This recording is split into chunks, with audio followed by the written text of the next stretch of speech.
Hey all, welcome to Pratibha 2.0. So ఇవాళ video వచ్చేసి మనమైతే కాజూస్ అయితే తయారు చేసుకుంటున్నాం. కాజు అంటే ఇష్టం లేని వాళ్ళే లేరు, లైక్ స్వీట్ అంటే ఇష్టం లేని వాళ్ళే లేరు, సేమ్ అంతే కాజు అంటే ఇష్టం లేని వాళ్ళే లేరు. ఇప్పుడైతే మనము కాజుకు కావాల్సిన ఇంగ్రీడియంట్స్ అయితే చూసేద్దాం. ఫస్ట్ అయితే మనము దానికి కావాల్సిన ఇంగ్రీడియంట్స్ ఫస్ట్ అయితే మైదా, అండ్ సెకండ్ వాటర్, థర్డ్ వచ్చేసి మనకి గీ అయితే కావాలి. సో గీ అయితే ఉంది, అండ్ లెమన్, అండ్ చపాతీ మనం రోల్స్ చేసుకోవడానికి స్టిక్కర్, అండ్ చపాతీ మనం రోల్స్ చేసుకోవడానికి స్టిక్, అండ్ వచ్చేసి షుగర్. ఇప్పుడు వీటిగానే చాలా సింపుల్గా నేను ఎలా చేయాలి చూపిస్తాను. ఫస్ట్ అయితే అన్నీ మనం పక్కన పెట్టేసుకున్నాం కదా, కొంచెం మైదా అయితే మనం పక్కన పెట్టేసుకుందాం, ఎందుకంటే మనం మైదా రోల్స్ చేసుకునేటప్పుడు మనకు పిండి కావాలి కాబట్టి ఇదైతే నేను పక్కన పెట్టేస్తున్నా. ఇప్పుడు మనకి ఇది ఏదైతే పిండి ఉందో దీంట్లో అయితే మనం సేమ్ చపాతీ పిండి ఎలా అయితే కలుపుకుంటామో సేమ్ అంతే కలుపుకోవాలి, కొంచెం వాటర్ వేస్తూ. అండ్ నేనైతే పిండిని చూసారు కదా, ఈ క్వాంటిటీలో అయితే నేను నీట్గా కలుపుకున్నాను. సో ఇదైతే మనం పక్కన పెట్టేద్దాం, ఒక 5 minutes అయితే పక్కన పెట్టేద్దాం. అండ్ ఇప్పుడైతే మనకి 5 minutes అయితే అయిపోయింది. సో పిండి చూసారు కదా ఎలా వచ్చిందో, సేమ్ ఇప్పుడు మనం దీన్ని ఎలా చేయాలంటే చపాతీ పిండి ఎలా అయితే రుద్దుకుంటామో మనం చపాతీస్ సేమ్ చపాతీలాగే రుద్దుకోవాలి. కొంచెం పిండి యాడ్ చేస్తూ మనం ఎలా అయితే చపాతీస్ చేసుకుంటామో సేమ్ అంతే చేయాలి.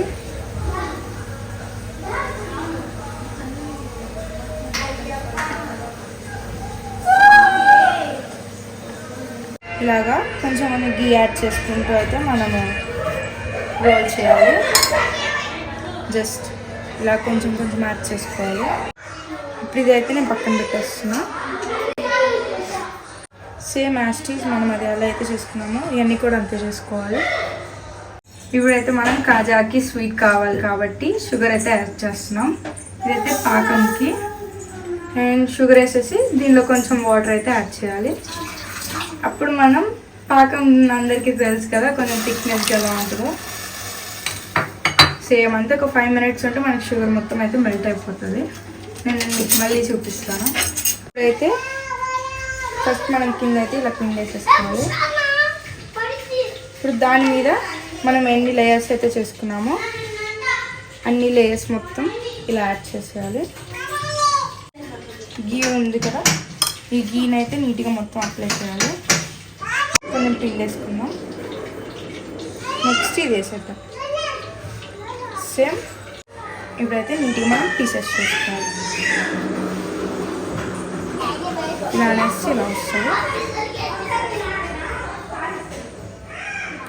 సో నీట్గా అయితే ఇప్పుడు మన కాజు షేప్ అయితే ఫామ్ అవుతుంది. షేప్ చూసారు ఎలా ఉందో, ఇది ఇలా అయితే కాదు షేపు.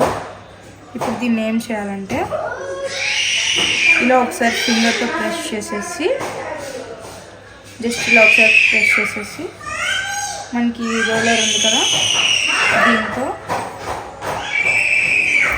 అయితే ఇప్పుడు మనం జస్ట్ ఇలా వేస్తే చిన్నగా అయిపోతే, అండ్ ఇదే షేప్ మనం ఆయిల్ వేసినప్పుడు ఇదంతా లేయర్స్ లాగా మనకి బయటకు వచ్చేస్తుంది.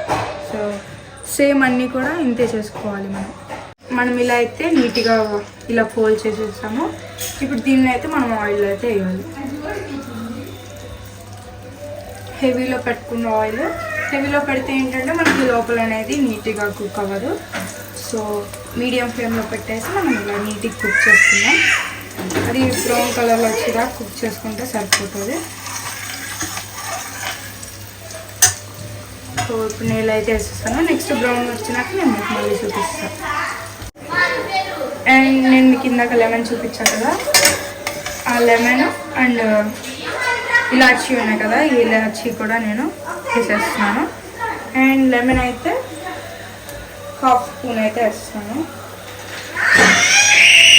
ఇప్పుడు దీన్ని అయితే మనం నీట్గా మిక్స్ చేసుకోవాలి. అండ్ నేను ఇందాక ఆయిల్లో ఫ్రై చేసుకున్నా కదా, ఇవైతే జస్ట్ అలాగా లైక్ గోల్డెన్ బ్రౌన్ కలర్లో అయితే వచ్చేలాగా ఉంచాను. అండ్ ఇప్పుడు అవన్నీ అయితే మనం దీంట్లో వేసుకుంటున్నాము. ఒక 5 minutes ఉంటే చాలు. చూసారు కదా అసలు షేప్ సైజ్ ఎంత కరెక్ట్గా పర్ఫెక్ట్గా వచ్చినాయి. నేనైతే చాలా ఎక్స్పెక్ట్ చేయలేదు అసలు ఇలాగ వస్తాయని. బట్ చాలా అయితే చాలా బాగుంది. షేప్ కూడా టేస్ట్ ఎలా ఉంటుందో అయిపోయిన తర్వాత నేను మీకు మళ్ళీ చూపిస్తాను. అండ్ మీకు ఈ వీడియో నచ్చితే do like, share, comment and subscribe. See you next video. Bye.